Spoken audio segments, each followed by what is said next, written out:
Hello and welcome to the IGN UK podcast, you beautiful melon farmers. Today I'm joined by Christopher Tilley, the hirsute Christopher Tilley. Yeah, got a beard. People prefer when you have a beard. Well, one reader did. Yeah, so I was referring to him. Is that coming up in the comments? That is coming up in the feedback, yeah. Okay. And I should point out that I can grow facial hair. But well, let's get to that. Also joined by Prince Kamali and his little bag of news. I am, yeah, and my bag of feedback. And his little bag of Which news. actually is all right. Little I've got bag of links. feedback, something else, isn't it? Yeah.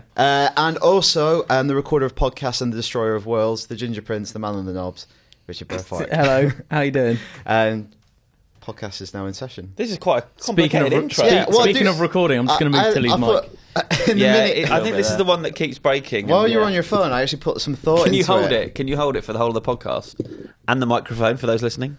Hey. Cheeky. Yeah, I just thought a bit more of an intro than Alex does, where he just goes, hello. Yeah, he doesn't try. Podcast is doesn't here. try. Podcast is here for another day. Let's make this the best podcast ever. I think it already is. So what have we been doing this week? Do you want to... You did something similar to me. You saw a film. Yeah, I went for a picnic. Okay. Sounds good. Are you going to write that up for IGN? I don't know. Is that a new feature? I nearly got attacked. By what? Tilly's recurring picnic? By two little dogs. Where? One called Holmes and one called Watson. That is a very good There name was a for dog. prolonged attack on me and my girlfriend during our picnic, where one of them stole my sock. It wasn't on my foot at the time. It was in my shoe. I was barefoot. Were you? While I was going for that, the other one went into the hamper and got the butter and ran off with the butter that we had. Misdirection. Why were your socks off? Was it? It was a warm day, warm Outdoor evening. picnic? Yeah. It was a you having a picnic. date in a 1970s Disney cartoon again? It was bizarre. Did a little dog run across with a string of sausages? He took our butter and my sock. I never got the sock back either. He just went into the undergrowth with it and then came back without it. Did you see the other day they were giving away free butter on Oxford Street on the hottest day of the year? They were. I have one of those butters. Did you? I thought it was ice cream. Did you? Very disappointed. What you ate? Did You you? ate it? Yeah, I was At what point in the scooping process it did with you my really- hand. That's how I normally eat ice cream, just scooping it with my hand and You shoving it disgust into my me. face. For people listening, IGN UK is the UK's premium games and entertainment podcast. We're not, and we haven't mentioned the name of the butter brand, so we're not We're not the BBC. No, it's contravening any brand. I can't remember it. Well, it was gold. Yeah. No, but that was something. It's an offshoot of something. And I will say this isn't podcast gold, so sorry about bringing up I'll the tell you what, picnic it's no incident. wonder we're beaten by Guardians Question Time. At least they have bloody focus, and it's usually petunias. What have you been doing, Dan? I went to see Guardians of the Galaxy with Rich, It was. and we did the Brilliant, review, wasn't and it? it's on the site, and it's bloody amazing. Yeah, we should probably talk about it this week, because by the time the podcast is up next week, it'll already be in cinemas. I haven't seen it, so no spoilers, please. I know a lot of people don't want to go into spoilers. don't- And I was it's not hanging around in the spoilers. comments last night when the review went live and fielding some questions, and people want to know stuff, at the same time they don't. So yeah. it's very difficult. I think it's safe balance. to say that the trailer doesn't really give much away. I think all the best moments are in the trailer. It Yeah, kept a lot which of is the really best good. lines And- and funniest lines away from the trailer. And nor does promotion Dan's too. review give much away, so you should check it out, read it, or watch the video review that he worked with Rich Bearpark on. Yeah, because I read some other reviews yesterday, and they really spoil it. So Yeah. so for our audience, I think you really want to find that stuff out for yourself, because you're big comic book fans. So yeah, I think it's well up there with the Avengers. It's also a different movie, so it's hard to compare apples and pears. Like, it's not really. They obviously are super powered, but they're also in a fantastical world. Whereas the other Marvel movies, these are fantastical creatures or beings in a very kind of ordinary world. So it's a different proposition. But I think it's the funniest blockbuster I've seen for a long while. Would you Yes. describe it as sci-fi? Yeah. It is set in a science fiction setting, but I wouldn't say it's sci-fi, because I don't think it's particularly enamoured with sci-fi concepts or ideas, really. Okay, because my flatmate doesn't like superheroes but likes sci-fi, so I'm going to yeah, just it has say that. It Yeah, has, I'm gonna it has trick the him. stuff of Yeah. sci-fi in it. It's spaceships, but it's not like, I don't know, if they're a fan of Tarkovsky, they might not like it. Tchaikovsky, There you go. composer. What have you been up to, Luke? What have you been putting in your little bag of news? In my bag of news, Richard and myself, we interviewed the lovely developers from Obsidian, who are very nice. What have they made? yeah. Well, they're working on Project Eternity, which is an old school RPG, which is quite fun, and we've got some stuff on site about that now, but we will also have some stuff next week. So they were really nice. We talked about Knights of the Old Republic, and they were saying they wouldn't mind doing the third one. They floated New Orleans as an idea for a setting for a new Fallout. Floating New Orleans, that's... Poor choice of words on my part. But that also got to the top of the New Orleans subreddit. So there we go. I didn't know that. Which has Good fact. 5 users. Yeah, and it has about 5 threads. So, but we were up there. And then the only other thing that happened was I interviewed some people for a little game called The Last of Us. What's that? Like a small indie title. Oh. Yeah, and I was just quite happy because Troy Baker remembered my name. Really? Which never really happened. From the moment the PR I mean, you said guys who don't were remember to when you sat down. No, you... Or did he call you Luke or Prince? Yeah, well, he didn't use my official honorific, which upset me slightly. The journalist formerly known as The Prince. journally formerly known as Prince, yeah. So no, that's all that's been doing with me. Should we open up the sack and get to the hard-hitting news? Like, Yes. Let's get to the sack. Okay, so the first thing is Doom 4 has been unveiled at QuakeCon, which took place towards the tail end of last week, which I think we were all excited about. I have a cold, by the way, which is why I sound croaky. Definitely not hungover. And basically... 2-day hangover. Yeah, have you sobered up yet? That's the question on everyone's lips. Who knows, right? So yeah, no, it was unveiled. Few facts: fast-paced combat is going to be there. Doom 3 wasn't massively well received. I don't think people kind of thought it strayed a bit from the foundations of the series. And apparently, all the information that came out very much said this is going to go back towards its origins. It's going to be a proper Doom game. So fast-paced combat with multiple enemies. It's going to be set outside a massive research facility on Mars. Classic weapons and classic monsters: the double-barrel shotgun, plasma rifle, rocket launcher, and a chainsaw. Doom's not about taking cover, so you've got to go fast, and they are aiming for, as we all like to know, 1080p at 60 frames per second. Oh. There you go, Rich. That's the noise we like. Good. So there you go. So yeah. So, yeah, Doom 4. There When's it coming out? I don't clue. Oops. No regenerating health either. Brilliant. So Mark it's not that going to one be down. changing with the times. So there you go. Quite exciting. Has anyone here played Doom? Yeah. Not Professional video games journalist. I've played Doom. Yeah. Have you? Yeah, of course I've played Doom. I've Good. played Well, you just not seem Doom very 3. disinterested in this news story. No, it's just we all knew this was going to happen.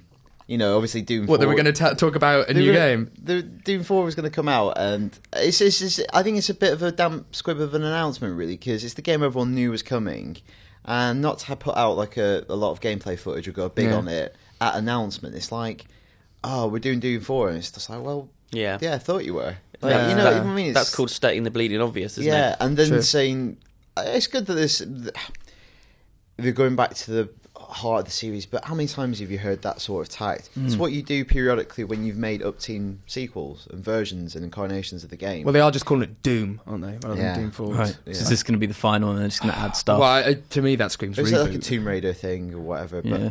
it's not like I love Doom. Doom is one of the most important video games ever made, and it's a cool setup. It's a very classic video game setup, and doing it in with modern technology and making it look amazing. Yeah, that's an exciting proposition. But I would have liked to have seen it. I think I would have been more jazzed if I'd seen some cool footage. And there was also not a lot of news, so anyone who pre-ordered Wolfenstein: The New Order gets into a beta for it, and so gets to play it early.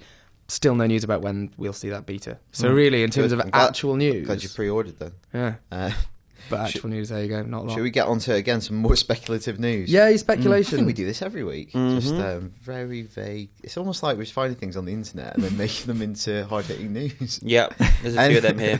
Can you please not take the piss out my entire job? So Marvel and Disney think you're very busy. That you Disney? might Disney.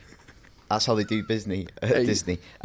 So they've announced the dates for loads of films that are coming out. 5 untitled movies going through 2017 to 2019. I'm not going to go through all the dates, but they're kind of because No, please read out a list of dates. Okay. Brace yourself, people. Brace yourself.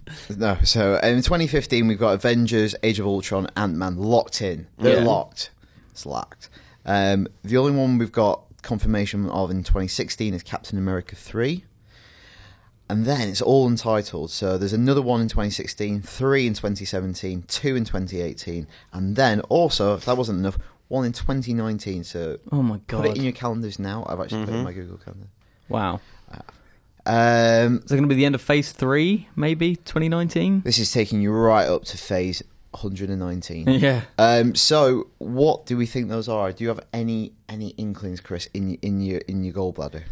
Well, I think one good inkling would be Doctor Strange, as they've announced the director for that They've one. announced director without kind of really announcing the film. It's a very Yeah. weird way of going about it. And didn't old Benny Cumberbatch this week say he's not playing? Isn't he? He's saying he's not playing it, didn't he say? He was flirting yesterday when he was doing the March of the Penguins, Madagascar. Not March of the Penguins, whatever, the Penguins. The Penguin film he's done. The Penguin film. He was kind of... Batman. He was being cheeky about it, like flirting that he could be, but... See, I'd seen somewhere that he'd said that it hadn't worked out. But even that's an admission that he was in talks or something. So Doctor Strange, there will definitely be a standalone Hulk movie after Age of Ultron. You definitely think that? Oh, yeah, definitely, of course. But on Earth or... Not a team-up? I don't know where it'll be. They've said they're not going to do Planet Hulk. Yeah. Because that won't allow for Mark Ruffalo to be in it, really. Right. Because it's the story of Hulk all the way through. He's the Hulk all the way through that story. So, but yeah, I think he's the only one that didn't get a standalone film kind of between Avengers and Avengers 2 out of those ones. And it was because Kevin Feige said that they wanted one character to save for the Avengers to give you a reason to come back. But he'll get standalone because everyone's clamouring for it and everyone likes Mark Ruffalo. So. Yeah, we've talked about this before, whether the balance, what they could do to kind of offset the kind of problem with the Hulk, because when he goes full Hulk, he's maybe not an easier character to follow on the big screen because he's just not relatable. Unless he's like the Grey Hulk where he's intelligible. You could pair him up with some of the secondary characters, like kind of what you've done. If you look at it, that's what they've done with Captain America. Yeah, they've paired him up with Falcon and obviously in the big way Black Widow. So maybe you could do that with Mark Ruffalo. Like everyone wants that Hawkeye Hulk movie. I do. Yeah, I've been excited about that. Well, we'll see about Quicksilver and Scarlet Witch. If they prove popular, they might get their own movie. Do you think it's amazing everyone now's ragging on Aaron Johnson's Quicksilver when 2 months ago everyone was ragging on X-Men's? Are they ragging on? Who's ragging on him? Everyone's like, now it won't be good as X-Men's Quicksilver. But in fairness, like 3 months ago it was the opposite. I mean, we were ragging on internet. He looked a little bit ridiculous in the stills, didn't he? Which was on the X-Men. Yeah, Evan Peters. The jacket is still crappy, and also it was also that advert he did for like an American fast food diner. Yeah, really. The sandwich really quickly. There was also like when it was the Empire covers, right? That came out where he was just standing there and there was like two of them. Not a good. And you can never show speed in a still, though. Really, not effectively. So no, exactly. But he looked ridiculous. Okay, so based on what we've seen this week, Guardians 2 will be. Definitely. In the next 5 years. Are these just general Marvel movies? Yeah. Yeah. So, another X-Men, was that down there? Oh, no, these are Marvel Studios. Yeah, Marvel Studios. So it's like made by Marvel, in like Disney ones. Yeah. So, Iron Man 4? So, Thor 3, I don't think we really need another Thor movie. I don't want to see another Thor movie. I really like Thor, but I don't really need Thor 3. Avengers 3 will definitely happen. Iron Man 4? Well, yeah, We'll come on to that. You'll come on to that, yeah. But I think they're going to follow this model of one banker, one new. So you put one out every year, maybe that's your summer one, that you know is going to get you the revenue, that's a safe bet. Like 10 And the characters they know are popular, successful, already established, the ones that are going to tie stuff together. And then you use the other release window, whether that's the November or the November one, to launch a new character. So, like, one of them I imagine would be Doctor Strange, one of them Black Panther. Mm-hmm. What do you think? The thing with Black Panther is, excuse me, it's a very different proposition for a Marvel movie, which are all based in cities where you can have. Are you right, Chris? Yeah, I'm just going to sneeze. Keep talking until I sneeze. So I thought you were having another the brown tension incident. is killing me. Where you've got a lot of peril because you've got people, you've got conurbations. I don't know what I'm saying, so I'm just looking at you trying to sneeze. Yeah, look at Rich. Talk to Rich because I'm going to sneeze. Can you basically, when you've gone to the edge of the galaxy and you see New York be destroyed, can you have a big action movie set in a field in Africa? That's what I want to know.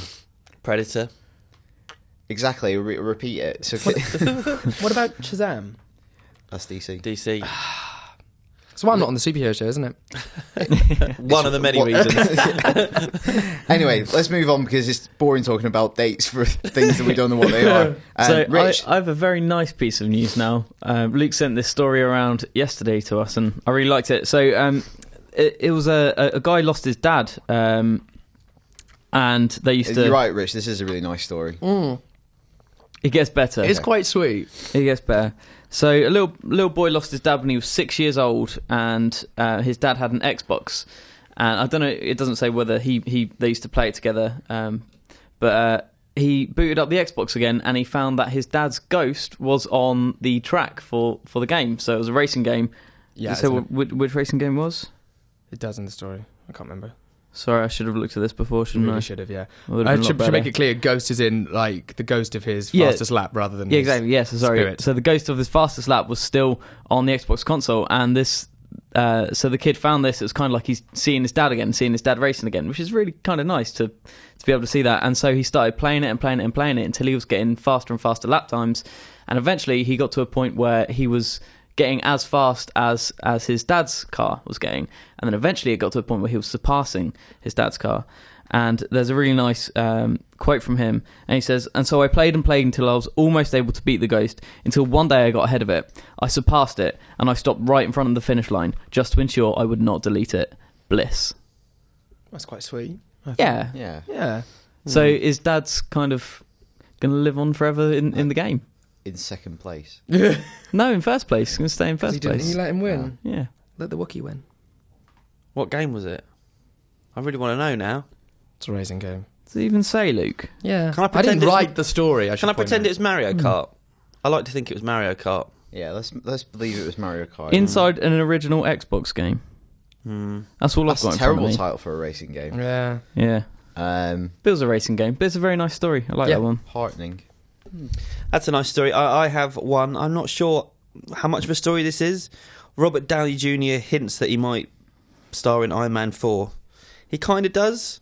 He spoke to Entertainment Weekly, and I guess we were kind of thinking he might hang up his suit when it comes to Needs to be a strong hook. post Avengers Age of Ultron, but he says it's down to Kevin Feige when asked about it. When things are going great, there's a lot of agreement. I don't really know what that means. Now, this has just been swell, hasn't it? This has been a really good one, and it feels good, and we're having a good time, he says, of Avengers Age of Ultron. It's that thing of, why give up the belt when it feels like you can barely get jabbed?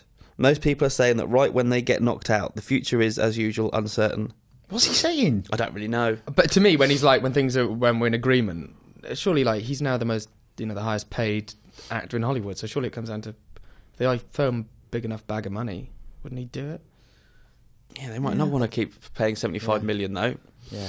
Well, yeah, but considering how much they make, Yeah. right? But also, I guess it gets to a point where if you've already got 200 million... I know it's hard to say, like, 75 million is 75 million, but if you've got 200 million and doing it commits you for living 2 years abroad in London, I mean, you want to be in LA. I don't know.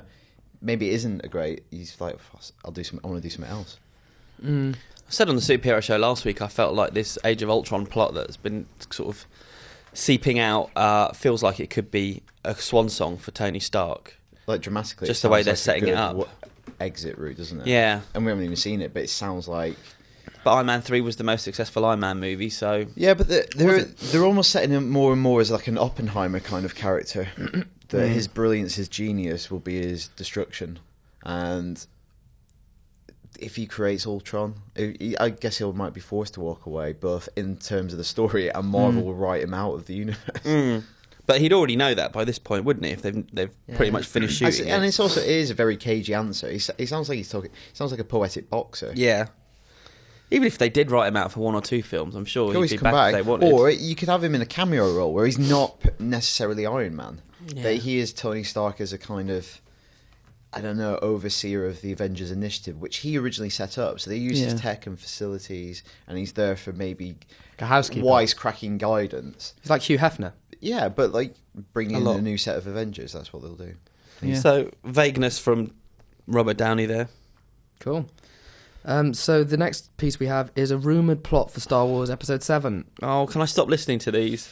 There's quite a lot of them floating around now, aren't I there? think they're all nonsense as well. Yeah, well, this one is intriguing. So, Badass Digest, which is apparently quite reliable. Not really. Right, good. Well, then... So it doesn't sound like a... So, there's possible spoilers, but judging by Chris's response, maybe not. So, just scrub a couple of minutes ahead if you don't want to hear them. So... Starts off with the standard Star Wars crawl, apparently, and then the camera pans up to the... they've got it. I know, right? And then the camera pans up to the stars. But instead of a spaceship zooming into frame, there's a severed hand, tumbling through space, gripping a lightsaber. The hand falls onto a desert planet. Why it doesn't burn up in the atmosphere, who knows? Where it's discovered by characters who will be the heroes, so Daisy Ridley and John Boyega. They recognise it as a Jedi relic and decide to return to the proper people, and they want to change their path in life. I wonder if the hand does burn up, but what...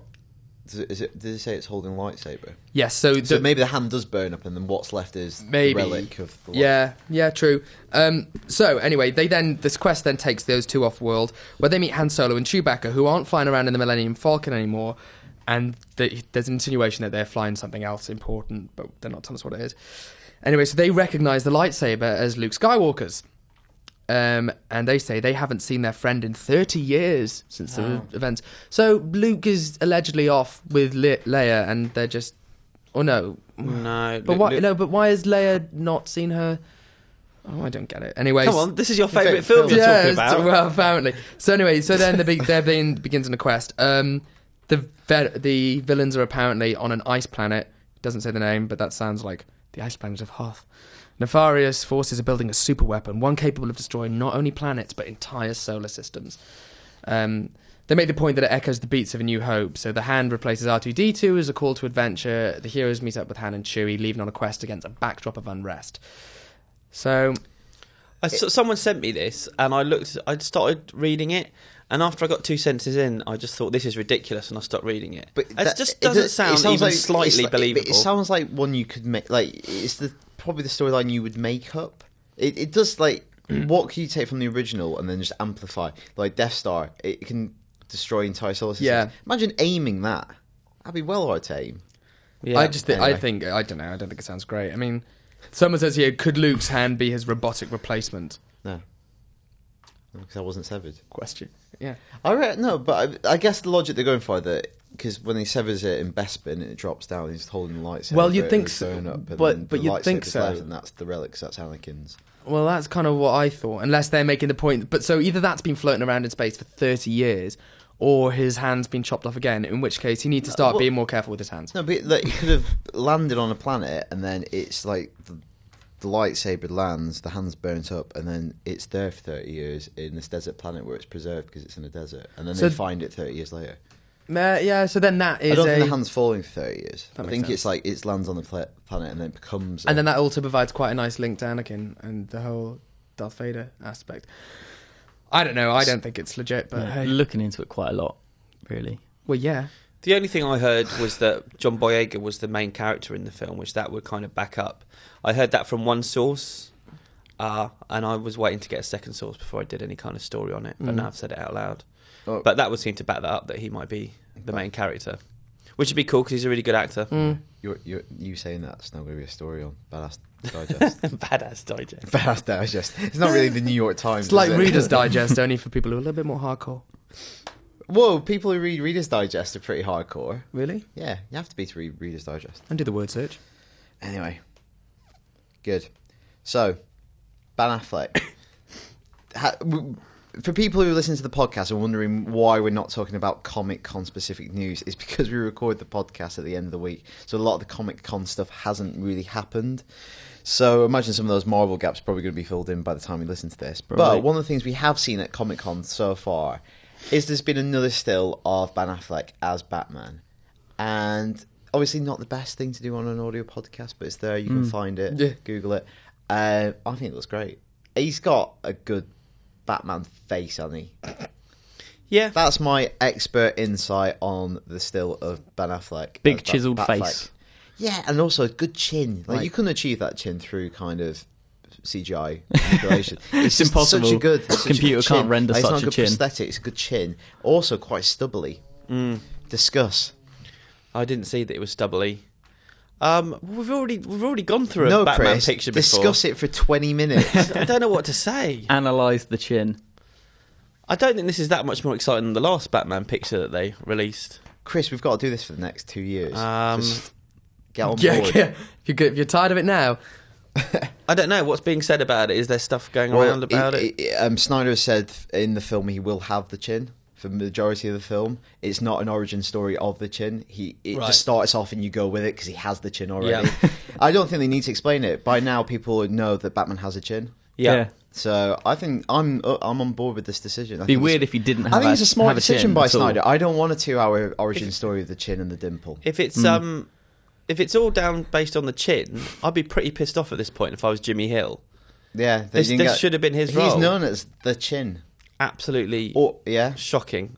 I don't know how Henry Cavill's going to like factor into it, but he's got cheekbones. I was more excited by the picture of Superman as a Jedi or as a Sith Lord. Did you say Scythe Lord? Scythe Lord.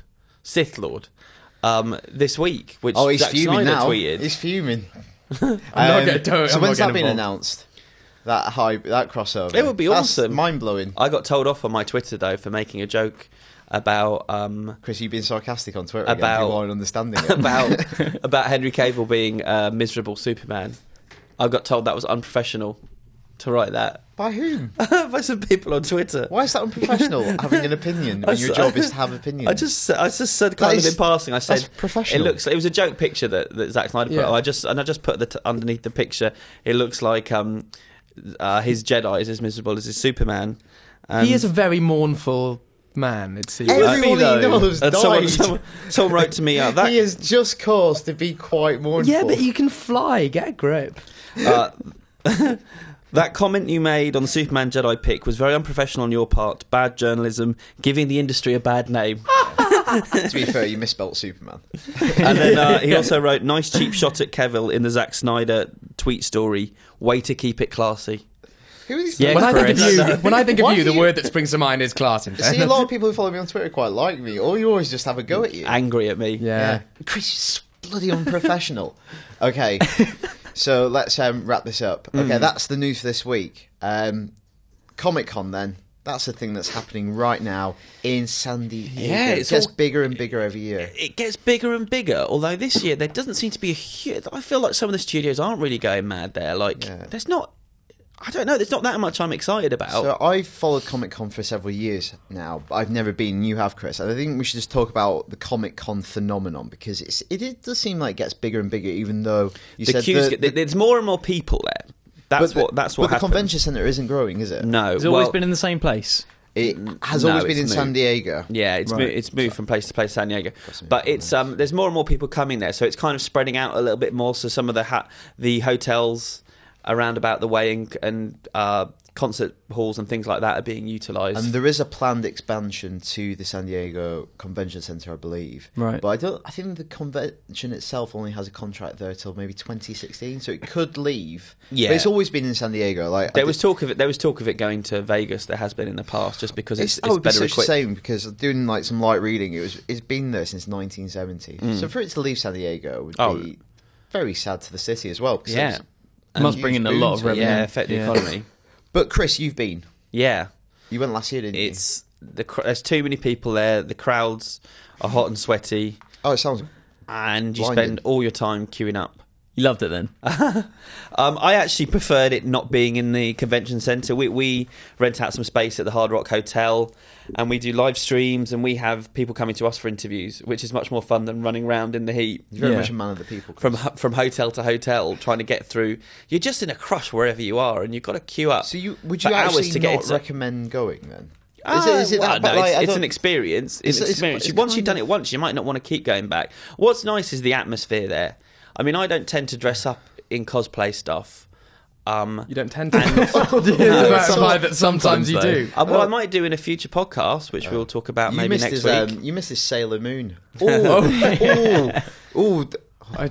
I like there is printed on my retina. What I like there is that I'm the geek. I'm the outsider there for not wearing cosplay. Yeah. You know, it's a place where people really can just kind of let their hair down or put it up in a bunch. It depends what they're dressed as. Or sculpt it into horns. And and just kind of all get together. There's a really nice sort of positive atmosphere there. Okay. The parties are good, and I love a party. You do love a party. We had a World's End party last year. We did a Sin City one this year. That's cool. But the actual panels and the footage and stuff, that stuff's really hard work. Getting around from panel to panel, queuing up, trying to get your spot. It's not as much fun as it sounds, really. Do you get kind of special access when you're there?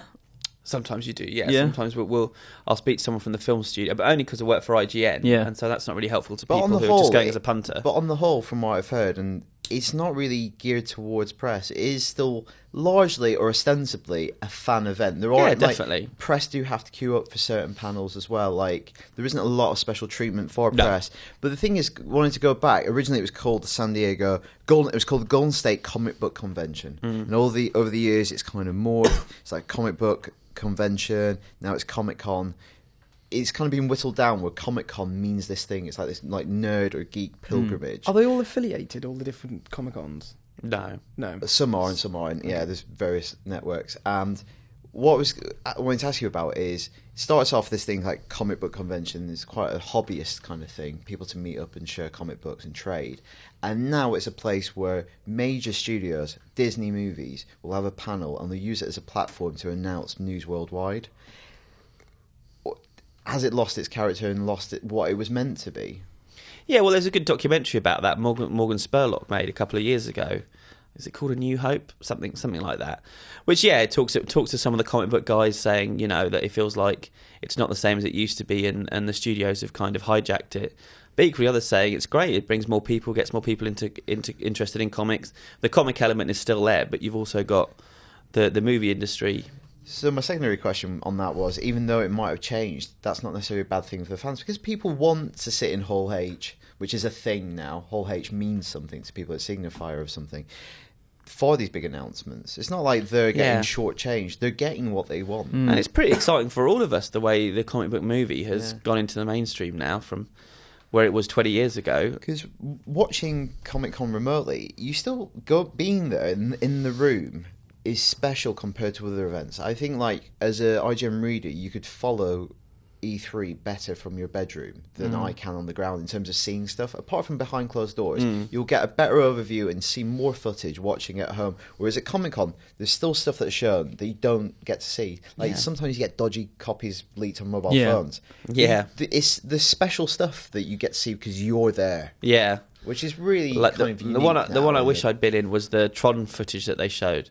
The previs Tron footage that actually got the movie made. Yeah. That was really cool. Last year, Duncan Jones showed like previs stuff for Warcraft, which I don't think anyone will ever be able to see. It's like you showed an orc, didn't he? That wasn't in that room. These are like real like finds and curiosities and like I don't know. It's not esoterica because it's made by a massive studio. Yeah, but it's about literally being in the room. Yeah, and it is kind of a cool, exciting atmosphere. I mean, God, you lose the will to live when some people, when they queue up to ask the questions, though, at the end of the panels. Yeah. And people come up and just give a long speech rather than asking a question. Or say, I'm a screenwriter, would you look at my script? And the whole 10,000 people collected to go, oh my God. Can I do it now?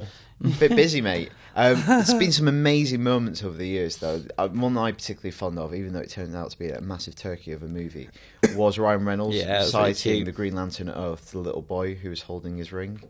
He just asked him, what? Holding his what? Exactly. I mean, guys, that sounds like something that he should be taken away from. Reynolds. Just have to put him down. That was a lovely moment. Wearing him on his finger. It was a lovely moment. It was better than the film. Good. Oh, when Andrew Garfield came in his Spider-Man outfit. Yeah, and took off the mask. Yeah. It's a nice reveal. And was it last year Bryan Cranston was going around in a Walter White mask? Yeah. That's and quite no funny. one knew it was him. Genius. That's the way to get funny. around. They do say that though, don't they? Like celebrities go around at kind of Comic-Con and stuff like that, dressed as themselves, and people are like, oh wow, you're a really amazing good cosplay. You look Yeah, Didn't Sigourney Weaver do that? In a big mech suit. Something like that. Who's the mech suit? Lance Henriksen as the mech suit. Yeah, there's some story about that when they were shooting Paul. Simon Pegg was walking through the shop floor with Sigourney Weaver or something and no one recognised her. Cool. So that's Comic-Con. I think next week we'll obviously go through, I think we'll do some superhero specials analysing what was actually at Comic-Con. But I think one final question. How bad's the smell? It's not as bad as you'd think, actually. A lot more women there than I was expecting. I thought it was going to be comic book men geeks. But yeah, it was very kind of 50-50. Have a little smile on the your face, audience. Yeah, lovely stuff. Lovely cosplay stuff. And on that note, lovely, lovely stuff. Should we do some feedback then? Yeah, let's do some feedback. Right, I've done it this week. Well done. Yeah, it's gone Have well. you though? We'll see. Yeah, let's see in what way you've messed up this week. You've said that before. Yeah, no, this week I've cross links and everything. You're going to be amazed. Cross links. Yeah. So Joseph Mitchell writes in to say he was thinking about the feedback that we have given about Transformers over the past few weeks, saying, you leave your brain at the door. He says he loves films that challenge him, so he can't wait for David Fincher's return with Gone Girl. Apparently, is that something that you're excited about? Yeah, I haven't read the book. There we go. David Fincher films are always worth watching, aren't they? So he says, do you feel blockbusters will ever really challenge viewers? The only film he can think of in past few years is Inception. Inception's an interesting one, isn't it? Because that was kind of like the film that Nolan was... I can't remember which way it was around. Wasn't he allowed to make that kind of as a... He'd already made... Well, no, he made Warner's like $1 billion. And that was his reward for doing it, right? Because they would kind of like go away, get some experience. That's the way that it's talked about. I think it's kind of like you made $1 billion, so therefore there's more trust there to do a concept that's a bit more out there. Yeah, so and because his name's attached to it, attached to the other films, so he's going to get success anyway. Because he'd written it ages ago, and they were like, "This is ambitious." Well, his brother had written it. Yeah, but he was like, let's give it a wait and see. Yeah, and then as a reward for kind of doing so well and stuff, he was like, they were like, "Do it, go on." As a reward, yeah, like you're training a dog. Yeah. Yeah. But yeah, in terms, so do we think blockbusters will ever challenge viewers? I think yes, they have, and will they again? Probably, but at the same time, a blockbuster can only be challenging within certain limits. Like Inception's challenging, but it's not. It's not avant-garde cinema. And there's only a blockbuster can only do so much before it stops being a blockbuster. Yeah, because the budget would just never get greenlit. So I think blockbusters can be challenging, Inception, but only within certain limits. And there's certain themes that you're not I think a lot of the time it's sci-fi. Sci-fi can challenge you. Yeah. So the sci-fi side of blockbusters, things like The Matrix, A Minority Report, Interstellar, perhaps, existentialism and morality. Science fiction does tend to tackle kind of the big issues that we face as sort of humanity, but in kind of wrapped up in quite an entertaining way. Uh-huh. So, maybe more so than some of the superhero stuff or your Transformers, maybe. Yeah. But it's never going to be challenging as kind of more experimental film, because you're never going to get blockbuster greenlit where there's no snippet of there's no dialogue in it or something like that. Yeah. Or Planet of the Apes. Yeah. Transformers 4 one day will be received as the masterpiece that it is. It not obviously already? Is. Right. How much is Michael Bay paying you? Right. Genuinely. Okay. I'm a bit worried about this email because the title is Too Much Sex. Okay. This is from Rishi. Talking about the Dead Island Riptide Zombie Base Edition, I saw a trailer for the upcoming Hercules. One part of the trailer shows a naked woman from the back, so you can see her backside. Cheeky. To me, this says the film is rubbish. So the only thing to get people to watch it is sex. I also think that sex is overused in almost every video game, especially Saints Row, GTA, and Watch Dogs. What do you think about the Hercules trailer? And have you seen the movie? And what do you think about sex in video games? Do you want to start off with the idea? I can answer those questions by saying no. So I can't answer the next one, and I don't know. Okay, let me just break this down for a second then. So, using sexual imagery in a trailer, that's a no-brainer for any movie studio, I guess. Yeah. Yeah. Also, I think it's part of the genre into which Hercules is probably tapping, like, swords and sorcery, that sort of thing. That's part of the imagery of that. Like, Hercules when you go back to Conan and Red Sonja. Yeah, and the kind of the pulps of the 50s and stuff like Robert E. Howard and all that sort of stuff. Yeah, you look at the covers of those comics and books. The pulps. Filth. That's what it's about. But also, Game of Thrones uses that kind of imagery. It's part of, if you want to do kind of fantasy romance, that's kind of what you do. Game of Thrones has sex position, right? Like sci-fi has spaceships, or horror have old dark mansions. It's the muscly man who takes the damsels. Yeah, so I'll say that Peter Jackson's been missing a trick. In the Let's have some sexy hobbits. Well, he did introduce Evangeline Lilly, didn't he? Because everyone complained that there weren't enough female characters. So pretty. Do you shave your feet? Anyway, so we haven't seen the movie because they didn't really screen it. They screened it, but very late on. Yeah. So we haven't seen it. Review's up now. It's actually quite a decent review. Yeah, Says yeah, very enjoyable romp. More on that later in the podcast. So, what do you think about sex in video games? I think video games like violence can use sex if they use it in a reasonable manner, if it makes sense for the game, if it's in context. Like, why shouldn't it? Any other artistic medium can use sex. I think Mass Effect works quite well. Games tend to be penalised harsher for depictions of sex than other mediums. Yeah. And so Russia's, for example, I think has banned The Sims 4 because you can have same-sex relationships in it. Stuff like that. They put The Sims in prison. So I think if it's used responsibly by a game that warrants it, as long as it's not a quick time event. Like Leisure Suit Larry. Always a quick time event for me. Oh. Sex sells and sex is always going to sell, so I don't think it's ever going to stop, is it? No, I agree. Sex? Well, I hope not. Sex in general is never going to stop. If sex stops, we are screwed. Yeah. Literally. Well, we wouldn't be as well. Anyway, it's a paradox. It's reception, but yeah. Moving I've on. got an email from Adam Quain, which I think harks back to the auction from a couple of weeks ago, where we had a lot of fun with Luke seeming incapable of bidding on items that were coming up. It's View Cinemas are doing an auction of movie memorabilia. And Adam says, I would bid on Arnold Schwarzenegger's androskeletal hand from Terminator 2. And he writes, give me your boots, your clothes, and your damn hand. Don't get it. Thanks, Adam. Now, this is Luke's first link, maybe, in the podcast feedback. And then I've got another one right after. It's going to be amazing. Quite well done, so thanks for that, Luke. This is from Ben Harris. First of all, he says he loves the podcast, loves the haphazard approach to the feedback, and had him laughing, resulting in a few concerned looks from other passengers. Haphazard? What's haphazard about this? The feedback. What, your approach? It's not haphazard anymore. It's just annoying. I've basically ruined one of his favourite parts of the podcast because of pressure from you guys, so thanks, guys. Oh, no, he likes it more. Right, well. So, there we go. But anyway, so linking on from the movie props, he says it must be either a Colt Pulsemaker gun from Tombstone, the one role Val Kilmer played excellently as Doc Holliday, or one of the original Space Paranoids arcade cabinets from Tron. That's what he would want. Good. So good choices. I only half heard that. What did he want from Val? He wanted Val Kilmer. He wanted the gun. He wants Val Kilmer, yeah. He wants the Colt Pacemaker gun. Oh, cool, yeah. I said this before. I should see if we could record a podcast from that exhibition. Yeah. What, and accidentally bid on stuff while we're recording it? Don't let me have a look round at the time. We could club our money together. Don't let me get involved because I overpay for things. Good. So, Johan, or John Jigsved, said he is a big fan of the Sly Cooper series. So one of his favourite games of the original 3 is a section where you control a pirate ship. So this made him quite intrigued to buy Assassin's Creed 4. But he only played the first Assassin's Creed and didn't really like it. So his question is, should he buy Assassin's Creed 4 for the potential of the pirate ship mechanic, or should he spare his money because Assassin's Creed will always be Assassin's Creed? Ooh. But wait, there's another link to a piece of feedback that Daniel has.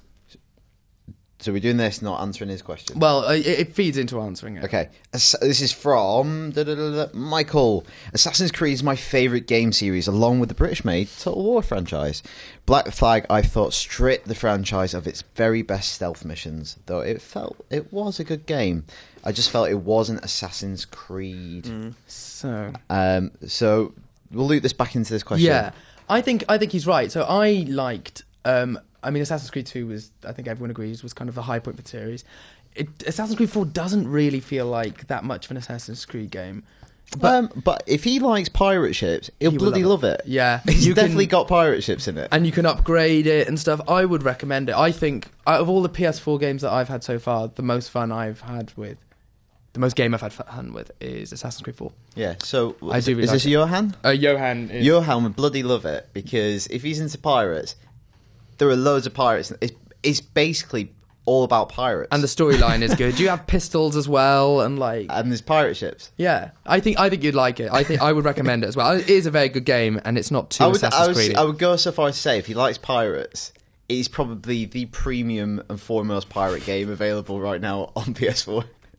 Probably. So, I can't speak highly of it if you like pirates. Yeah. To go on to this question, when do you think it's okay to make a game its own IP rather than a sequel? So he's saying that Assassin's Creed, when it became all about pirating, strayed too far from what made Assassin's Creed. Should it have been its own game, so Ubisoft pirate game? Yeah. I I think they're in a no-win situation because if they did the same game, it's like, oh, you've done the same game again. So at least they're trying to do something different. It's different as when you see some mobile tie-ins or stuff like that are just clearly cashing in on the brand name. I don't think there's enough similarities to tie it together. But Yeah. I think the Assassin's Creed one is fine. So in short, yes and no. Good. I have an email from Mark Garcia. Disappointing that Luke doesn't highlight the names as well. You should highlight the names when you're doing the feedback. Different coloured pen. No, it's just important. We always used to do that, so just for future reference. Mark says, recently got a PS4 on Wolfenstein. I've committed 15 minutes of my life to cutting chicken fences with a laser cutter. Surely this has got to be the worst game mechanic for a considerable period of time. Question mark. It's really hard to do with an analog stick. That went really well for you. Agreed? Yes. Pretty poor, yeah. Yeah. I don't like ridiculous. quick time events, but we've been through quick time events. Yeah. Well, I've been through some. But Second time joke. if you love doing that kind of thing, then it's your game. Cutting chicken wire. Well With laser cutters. Is that what we've got to say on that front? Definitely. Okay, thanks for the email. Good email, Mark. Like it. Made us laugh. All right. Feedback from Ricky Bidness. I hope I'm saying that right. Ricky Bidness. Hi, Ricky. He likes doing business. I was going to say Yeah. that, but it's... That's a great last name. I love that last name. So it says Bear Park. Pot kettle. Does a bear park shit in the woods? What? What's wrong Continue. with my name? Stop swearing. Another beat. It's No, ridiculous. We let some words go and some words not. Well, just the ones he can't find. Exactly. yeah. I think, Rich, can you go through and just beep some random words from Luke? Just whenever Luke speaks. Just It's a low, like, white noise. That'll sound like Monty Python on UK Gold the other night. If anyone saw that. like, I didn't know what was happening at first. I actually watched that in the cinema. I should have watched it on UK TV Gold. for free. Yeah, that was a Because they mistake. doubled the ticket price. It was really good. Anyway, sorry, Ricky. Tilly, you should keep rocking the facial hair. Are you saying that to me, or is Ricky? Ricky Bidness saying this to you. Thank you, Ricky Bidness. Is that like tricky business? No, it's Ricky Bidness. Right. It's like It's risky like bit- it. It's He like- often Risky gets- business, that's a better one. Yeah, you meant Tilly, I think I did mean that. it adds a certain edge to you and Yeah. gives a greater air of respect and authority does have that that. just doesn't really come with a man with a smooth-faced, incapable of growing facial hair, more commonly known as Kamali. Now, I would like to point out that as part Asian, I am obscenely hairy in places that you probably don't want to know about. And also the fact that you choose to single me out when we have the Ginger Prince who, like, burns inside in the What middle have of I the done? day. What have I like, done? with his Why ginger are hair. you dragging Rich into it? It's Is this the part where I beep out everything Kamali's How saying? is your facial hair growing capabilities, Bear Park? No, I don't. I can't really grow facial hair. But really, I'm why quite is the open to really that. in there? Is the really in there for a reason? No, you can't grow facial hair. I Well, can, I get a and bit. I do. I I get have a to bit. put Like, up if with you this stroke- Bum fluff is every not day. facial If you- hair. if you stroke it now, you can feel a little bit. Guys. I was quite enjoying I'm not that. going to Little bit. stroke you. Stop asking. Well, anyway, so it looks like you've made Luke very upset there, Ricky. It looks so like you can do decent facial. I can do good eating. sorry about that, Luke. It's great. But, If I don't shave for a week and I go on the tube with a duffel bag, I'll get dodgy looks. But Ricky, my face is too itchy now. It's got to that point where it's itchy. I like it when you've got a bit of facial hair. It Yeah. does add. I think it does add That's an what you're edge. gonna It say. does add to I like you. it when you're itchy. But it's itchy. I'm going to have to shave it off It's tomorrow. like a thicket. Isn't it like the longer you leave it, the less itchy it gets? Yeah. But you got to get through this kind of week of itchiness, which Right. it's just starting now, and I don't What's like For it. me, it's when it catches on, like when you're putting on a shirt or taking a But shirt. how and it would just you catches. know? Because I can grow facial hair. What's the longest you've let it get? Do you know ZZ Top? Yeah. Yeah, like that. No. No, not like that. Were you playing at an 18, 19? Very long. I probably left it for about 3 weeks. Is the longest I've ever left it. How long have you left it now? You're measuring it 10, in time. 10 days, maybe. Okay. Can you Oh, grow a halfway. big hipster beard? Wow, what does that entail? Just means being really pretentious whilst you grow a beard. I'd do that already. Yeah, not seen him at his desk. All right, well, I've got the Reading beard this Proust week, and Madeline. but it might not be here next I week. like it. And on the subject of forfeits, also, I think anyone who gets a forfeit should endure a spoiler. Whatever their favourite or most anticipated game, movie, or show may be, they should have one of the biggest surprises spoiled for them, which will allow us to enjoy their pain and suffering, but should also avoid scaring them for life for... Scarring them? Scarring them for life. Yeah. There What? you go. You finished? Yeah. Final one. I'm too anti-spoilers. I don't think I could do that. Yeah, I so think the spoilers final, are the devil. That'd be horrible. No, I wouldn't want any spoilers No. ruined. Final one is from Scott Mackey, who is talking about favourite moments, which we asked for, and if you can send yours in as well. Oh, please let it be one that's not from the last 2 weeks. It's not. So the two favourite moments from the podcast, and actually these are moments that we've isolated ourselves.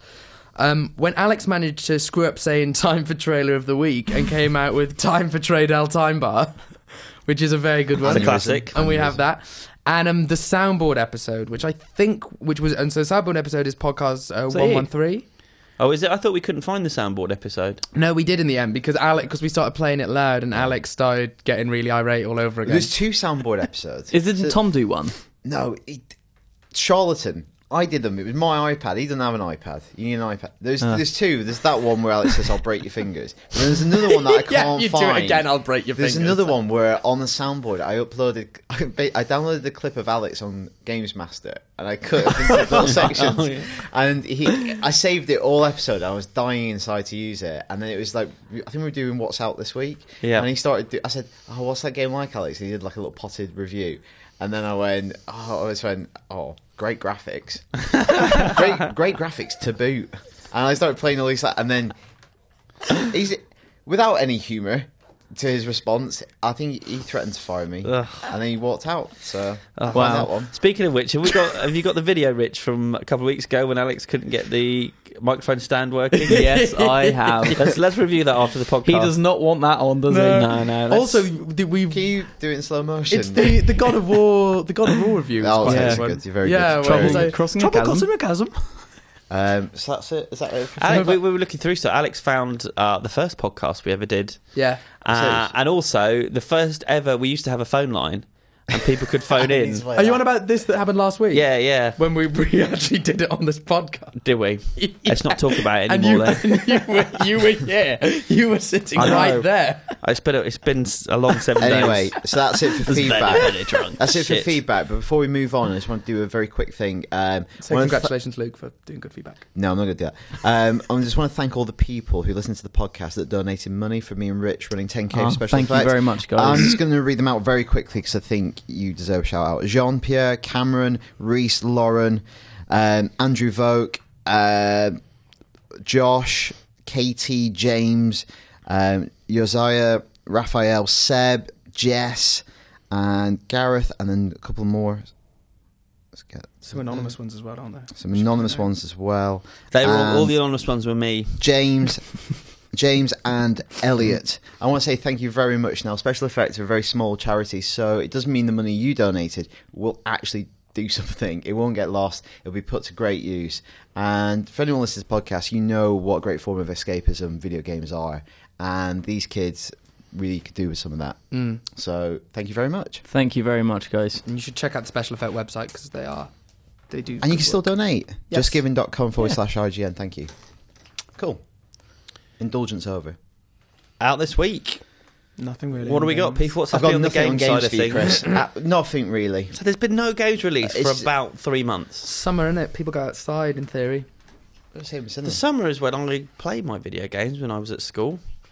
I spent my summer holidays. I guess when you were at school, you just stayed at home. During my summer holidays, I spent my days playing football and then my nights playing Emlyn Hughes International Soccer. God, lads. Football. Hey, such a lad. Hey. Football, soccer. Hey. Football mental, bunch Chris. of lads kicking the ball. Hey. We've got some films this week which are all just slightly above average. Oh. We have a 6.9, a 7.0 and a 7.2. So shall I go? I'll go in ascending order. 7's good. Earth to Echo. It's kind of like an ET knockoff. It's like found footage. Yeah. So kind of like Chronicle meets Super 8. Or ET. Well, they are both or ET. kind of fan footage. It's called Earth to Echo, and in our review we said it's a simple, sentimental tribute to the glory days of 80s kids movies, but the adventures derailed by the rigid qualities of found footage packaging. Oh, there you go. Let's quit with the found footage now, shall we? We got The Purge Anarchy, which got a 7.0, and our review says it's a marked improvement over its predecessor. The Purge Anarchy is a scarier and more effective thriller that also features a solid central performance from Frank Grillo.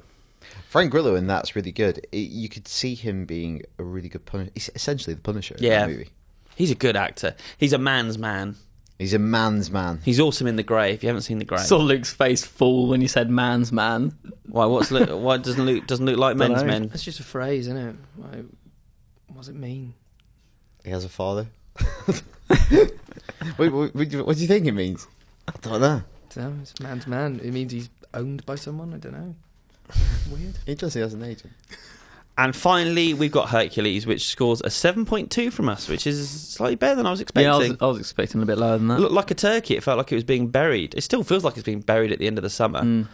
But it's an entertaining and boisterous action flick. Hercules offers a fresh take on the legendary character and his heroics. So check that out. But I will be waiting until it comes on the telly. Hercules, the character created by Disney for their 1997 smash. But what put me off it was the bum in the trailer. So yeah, I won't be watching outrageous. it anytime soon. You came back. You were scandalised. You went, I can't believe they're doing this. They're doing that in a movie. Jesus, the cheek. Your Literally. cheeks. Yeah. On that joke, we'll draw today's podcast to a close. Thank you. Thanks for listening. Bye. Cheerio, Cheers, guys, pod people. bye.